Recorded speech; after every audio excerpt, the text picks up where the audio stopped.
देखिए अपन इसके अंदर प्रत्याश टक्कर के बाद के जो वेग थे उनकी गणनाओं के साथ साथ अपन एक चीज़ और इसमें जानी थी। वो टॉपिक ये जाना था कि प्रत्याश टक्कर में कि अगर दो पिंड समान द्रव्यमान के हों और उनमें अगर सीधी प्रत्याश टक्कर हो रही है तो टक्कर के बाद उनके वेग परस्पर क्या होते हैं, बदल जाते हैं, इंटरचेंज हो रहे थे। अगर वेग उनके परस्पर बदल रहे थे तो मैक्सिमम गति ऊर्जा का स्थानांतरण हो रहा था, ये अपन ने देखा था, मैक्सिमम संवेग का हो रहा था। अब यहां अपन ये देखेंगे कि जो प्रक्षेप है और जो लक्ष्य है, प्रक्षेप की कितनी प्रतिशत ऊर्जा या कह सकते हैं कितनी ऊर्जा उसको स्थानांतरित होती है, ये भी अपन ने जान लिया था। अब अपन इसी पर आधारित यानी कि अपन एक इंपॉर्टेंट टॉपिक देखा था कि सीधी प्रत्याश टक्कर होने पर ऊर्जा जो स्थानांतरित हो रही थी उसका अपन ने फॉर्मूला डिराइव कर लिया था। अब अपन बात करेंगे उस पर आधारित एक एग्जाम्पल अपनी बुक में दे रखा है, एग्जाम्पल नंबर 6.12। उस एग्जाम्पल नंबर 6.12 को अपन एग्जाम्पल नंबर 6.12 को अपन क्लियर करते हैं। ध्यान रहे मैंने एक एग्जाम्पल वहां पे भी दिया था कि न्यूक्लियर जो रिएक्टर होते हैं, नाभिकीय या परमाणु जो भट्टी थी, उन परमाणु भट्टियों के अंदर भी अपन इसी तथ्य का उपयोग करते हैं कि समान द्रव्यमान के पिंडों में सीधी प्रत्याश टक्कर होने पर उनमें ऊर्जा का स्थानांतरण क्या था, मैक्सिमम था। उसी तथ्य पर आधारित एक एग्जाम्पल दिया हुआ है, एक क्वेश्चन दिया हुआ है जिसे अपन अब सोल्व करने जा रहे हैं।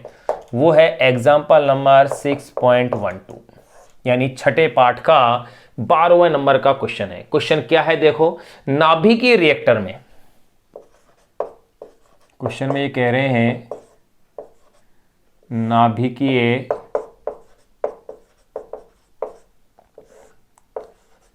रिएक्टर में तीव्रगामी न्यूट्रॉन, नाभिकीय रिएक्टर में तीव्रगामी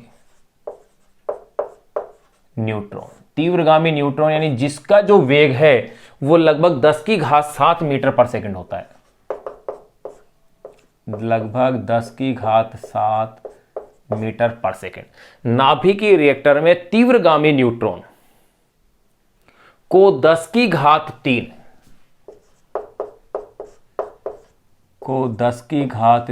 मीटर प्रति सेकंड के वेग तक, मीटर प्रति सेकंड के वेग तक नाभिकीय रिएक्टर में, क्या लिखा है मैंने देखो, नाभिकीय रिएक्टर में तीव्रगामी न्यूट्रॉन को 10 की घात 3 मीटर प्रति सेकंड के वेग तक मंदित करना आवश्यक होता है, कि वेग तक मंदित करना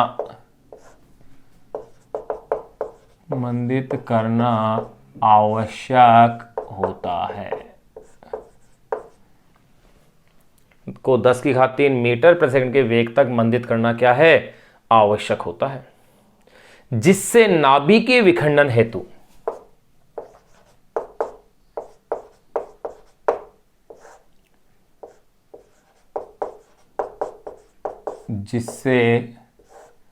नाभिकीय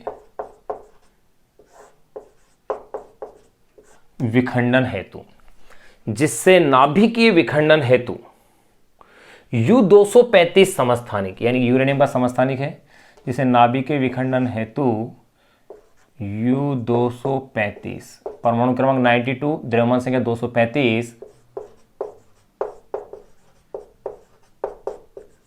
U-235 समस्थानिक यानी कि जो आइसोटोप है, से न्यूट्रॉन की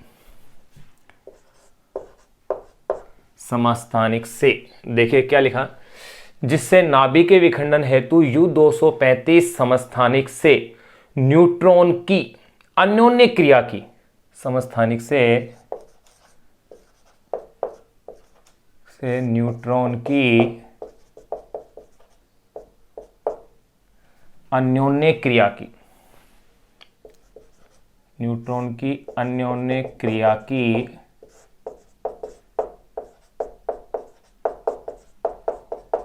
की प्रायिकता, यानी कि न्यूट्रॉन की अन्योन्य क्रिया की प्रायिकता यानी उसकी संभावना जो है प्रायिकता बढ़ जाए,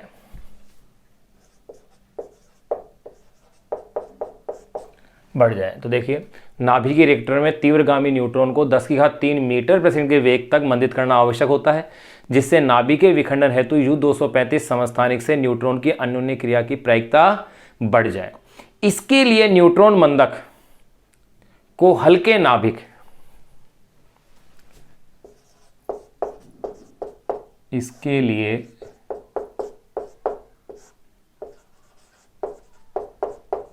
न्यूट्रॉन मंदक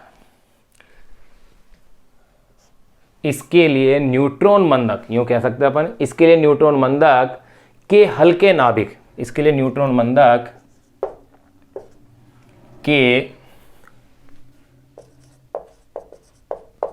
के हल्के नाभिक,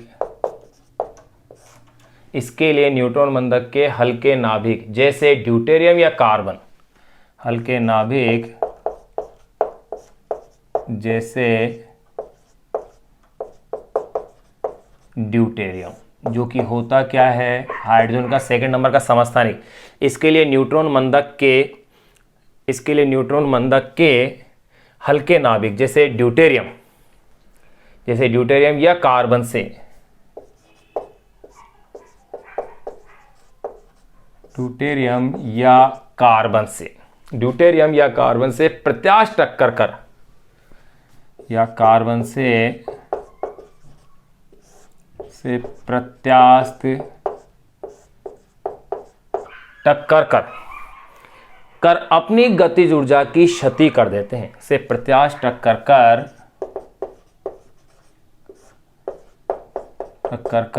अपनी गतिज ऊर्जा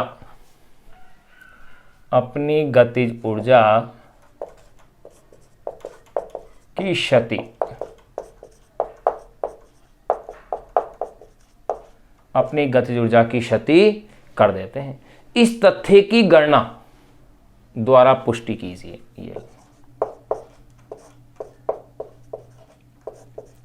इस तथ्य की गणना द्वारा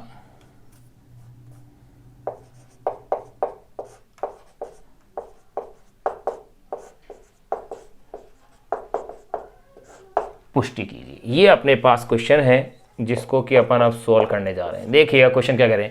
नाभिकीय रिएक्टर में तीव्रगामी न्यूट्रॉन जिसका कि वेग लगभग 10⁻7 मीटर पर सेकंड है को 10⁻3 मीटर प्रति सेकंड के वेग तक मंदित करना आवश्यक होता है। ये कॉन्सेप्ट है जिससे नाभिकीय विखंडन हेतु U-235 समस्थानिक से हल्के नाभिक U-235 समस्थानिक से न्यूट्रॉन की अन्योन्य क्रिया की प्रायिकता बढ़ जाए।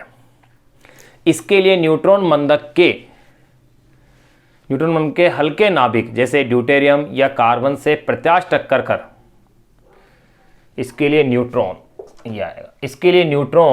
मंदक के हल्के नाभिक, इसके लिए न्यूट्रॉन, फिर कोमा लगाया मैंने ताकि रुक जाए अपन यहाँ।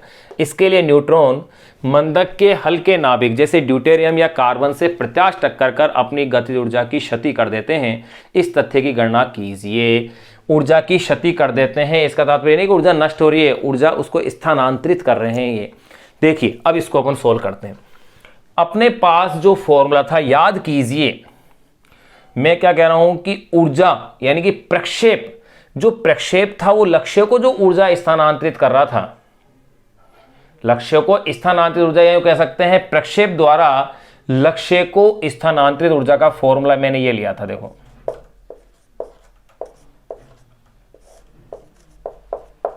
प्रक्षेप द्वारा लक्ष्य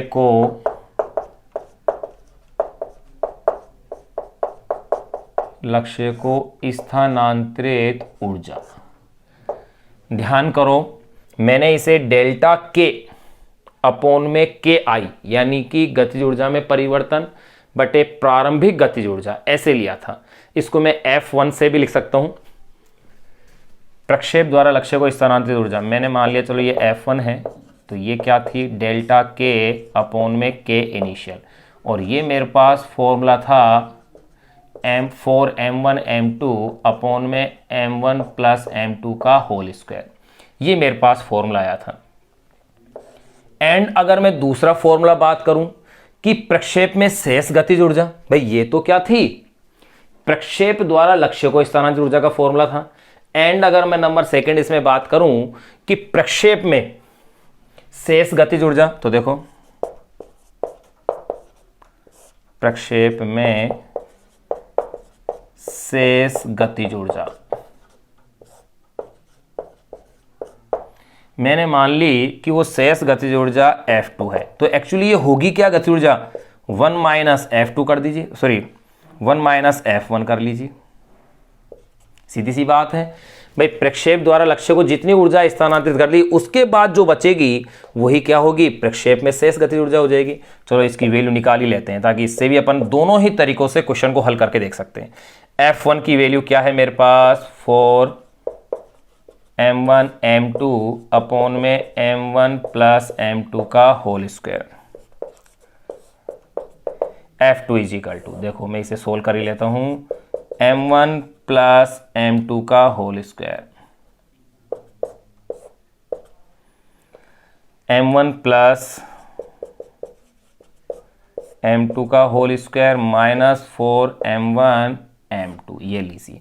अब इसी इक्वेशन को अपन फिर और आगे बढ़ रहे हैं, देखो F2 is equal to m1 plus m2 का होल स्क्वायर, क्या बनेगा, वही a प्लस बी के होल स्क्वायर वाले फॉर्मूले से आप इसे खोल लीजिए।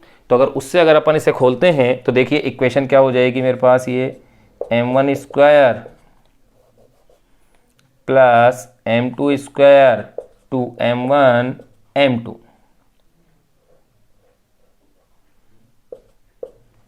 2m1 m2 minus 4m1 m2 upon में m1 प्लस m2 का होल स्क्वायर, ये लो। इसके आगे के पार्ट को भी मैं यहां ले रहा हूं। अब देखो भाई, अगर ऐसा है यानी कि F2 यानी कि शेष बची हुई ऊर्जा उसकी वैल्यू मेरे पास ये आ गई है, तो यहां आगे देखो F2 इज इक्वल टू क्या लिखा आ जाएगा, ये यहां इससे ये कैंसिल हो गया है, तो ये इक्वेशन मेरे पास रह गई है m1 square plus m2 square minus 2m1 m2 upon में m1 प्लस m2 का होल स्क्वायर, या मैं इसे कह सकता हूं m1 माइनस m2 अपॉन में m1 प्लस m2 का होल स्क्वायर, ये लो एक साथ में व्यक्त कर सकता हूं। ये मेरे पास दो फॉर्मूले हैं भाई, ये अपन पहले ही डिराइव कर चुके हैं इस वाले फॉर्मूले को, तो और इस वाले फॉर्मूले को भी अपन ने अभी निकाल ही लिया है, साथ साथ ही दोनों फॉर्मूले अपने पास आ गए हैं। अब इन दोनों की सहायता से अपन देखेंगे, एक तो किसके लिए भाई, ड्यूटेरियम के लिए, एक अपन बात करेंगे किसके लिए, कार्बन के लिए। यानी कार्बन और ड्यूटेरियम दोनों के लिए अपन क्या करेंगे, इसमें कैलकुलेशन करेंगे, क्योंकि इसने क्या कहा है क्वेश्चन में, इस तथ्य की गणना द्वारा पुष्टि कीजिए। यानी कि ये जो कॉन्सेप्ट है इसकी गणना द्वारा अपन को क्या करनी है, पुष्टि करनी है। तो देखो नंबर फर्स्ट, पहले अगर मैं बात कर लूं कि अगर मंदक भारी पानी ले, या यूं कह सकते हैं ड्यूटेरियम के लिए, यूं कह दो, देखो भाई ड्यूटेरियम यानी कि H12 के लिए अगर ड्यूटेरियम की बात करता हूं, तो आप देखें ड्यूटेरियम के पास एक प्रोटॉन और एक न्यूट्रॉन है, यानी कि इसका जो मास होगा वो न्यूट्रॉन के मास का डबल हो गया। तो यानी कि न्यूट्रॉन के लिए मैं ये कह सकता हूं कि m1 is equal to m हो, यानी प्रक्षेप का द्रव्यमान m हो, तो आप गौर करेंगे लक्ष्य का द्रव्यमान क्या है, 2m हो जाएगा। इसलिए मैं पहले F1 की वैल्यू निकाल के देखता हूं। देखो F1 इज इक्वल टू क्या फॉर्मूला है मेरे पास, 4m1 m2 अपॉन में m1 प्लस m2 का होल स्क्वायर से।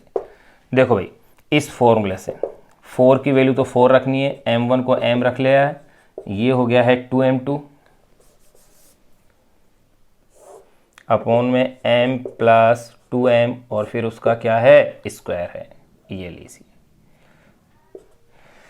यहां तक की इक्वेशन मेरे पास ही आ गई है। अब इसको अपन को आगे क्या करना है, केवल सोल्व करना है इस इक्वेशन को। देखिए अब इसे अपन सोल्व करते हैं। फॉर्मूले आपके पास आ गए हैं भाई, ध्यान रखना F1 के लिए यह है और F2 के लिए यह है।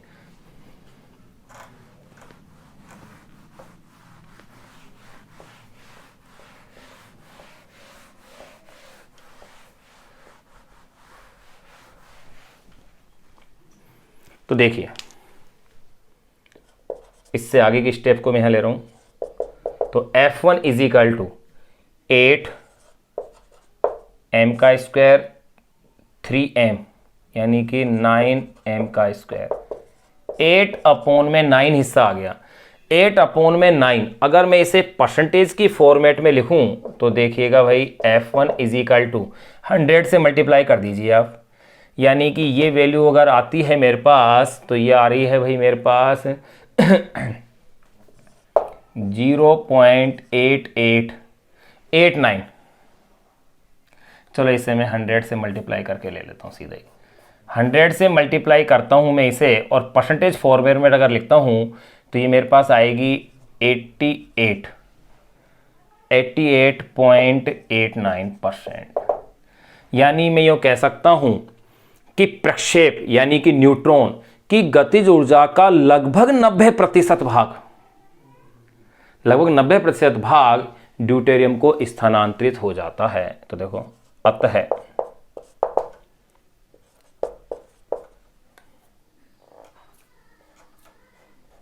अतः न्यूट्रॉन यानी कि जो क्या है, प्रक्षेप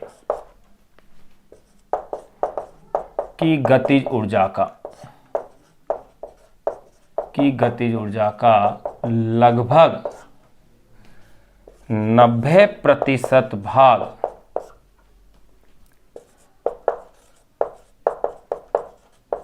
भाग ड्यूटेरियम यानी कि जो अपने पास क्या है, लक्ष्य को स्थानांतरित हो जाता है। तो आपने देख लिया मैक्सिमम वैल्यू उसको क्या हो गई, स्थानांतरित। अगर मैं कह दूं कि शेष ऊर्जा कितनी है तो चलो F2 भी निकाल लें। इसके दो तरीके हैं भाई F2, या तो 1 - F1 कर लो, 1 - F1, या फिर इसको परसेंटेज के फॉर्मेट में लेना चाहो तो आप यूँ ले सकते हो 100 - F1। अगर प्रतिशत में लेते हो तो देखो 100 - 88.89, तो ये हो जाएगा 11.11%। या इसे आप फॉर्मूले से भी निकाल सकते हो, ये लो, अथवा आप इसे ऐसे भी निकाल सकते हैं। देखिए कैसे, F2 is equal to M1 - M2 upon में M1 प्लस M2 का होल स्क्वायर। देखिए भाई, M - 2M M plus 2M, ये लो होल स्क्वायर। कितना बच गया, M में से M माइनस M 3M, इसका ये स्क्वायर होल स्क्वायर, यानी कि F2 is equal to 1 upon में 9। इसे परसेंटेज के फॉर्मेट में लिखूं तो 100 से मल्टीप्लाई कर दें अपन, यानी 100/9 11.11%। तो आप क्या कह सकते हैं, अर्थात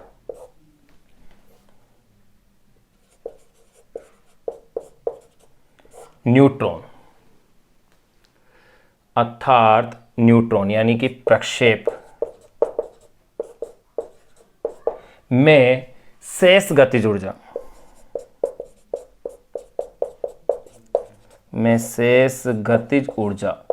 इज इक्वल टू कितनी हो गई है, 11.11%।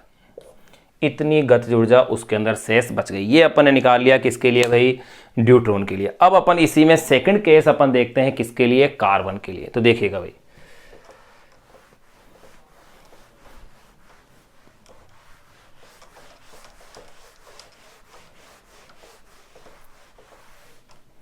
सेकंड अपन देख लेते हैं अब इसी को कार्बन के लिए।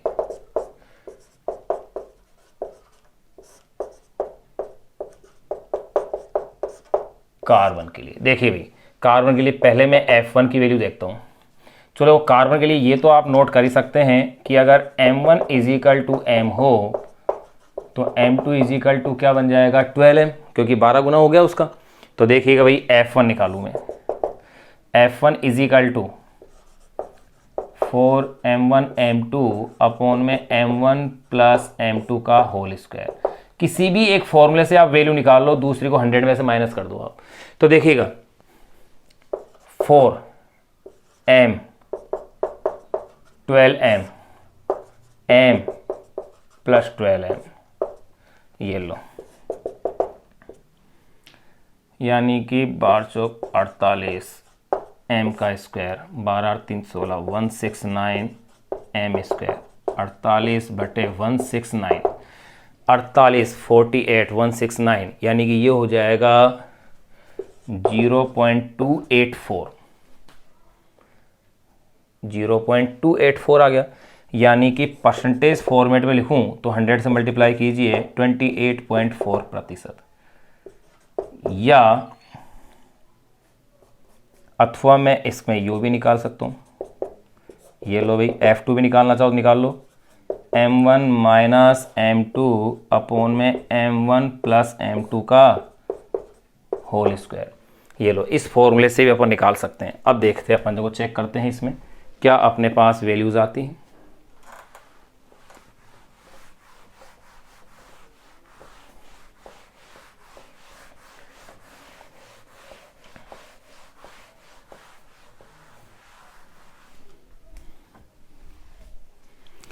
तो देखें, इससे आगे की स्टेप भाई मैं यहाँ ले रहा हूँ, F2 इजिकल टू M1 तो M है और ये कितना है 12M है, M प्लस 12M, इसके ऊपर होल स्क्वायर, 11M 13M, ये लो ऊपर होल स्क्वायर, 121 169, 121 अपॉन में 169, यानी कि ये आ रहा है मेरे पास 0.71, 0.716, और परसेंटेज फॉर्मेट में अगर मैं लिखूं तो ये हो जाएगा 71.6%। तो मैं कह सकता हूं अतः जब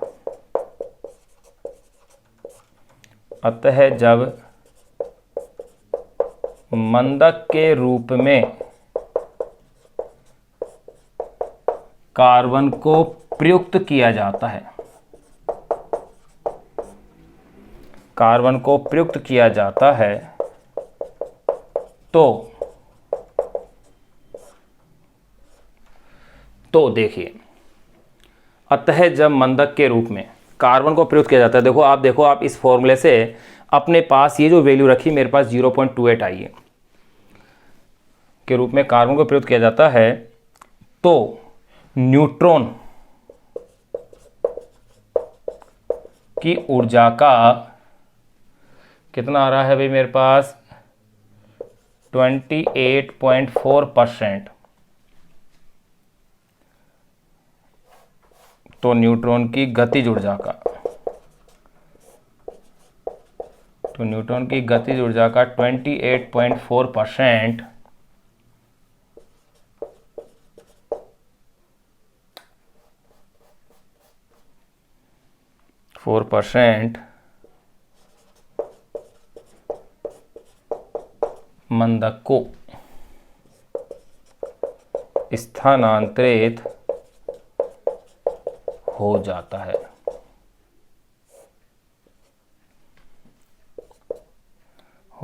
है। अर्थात 71.6% न्यूट्रॉन की शेष गतिज ऊर्जा रहती है, न्यूट्रॉन की शेष गतिज ऊर्जा रहती है। अब देखिएगा इसमें एक विशेषता देखिए इस क्वेश्चन में कि जब अपन ने ड्यूटेरियम को काम में लिया है मंदक के रूप में तो ऊर्जा का 90% यानी मैक्सिमम भाग ट्रांसफर हो गया, लेकिन जब कार्बन को लिया है तो केवल 28% इतना भाग ही स्थानांतरित हुआ है। इसका मतलब ये हुआ कि अच्छा मंदक कौन हुआ, ड्यूटेरियम हुआ।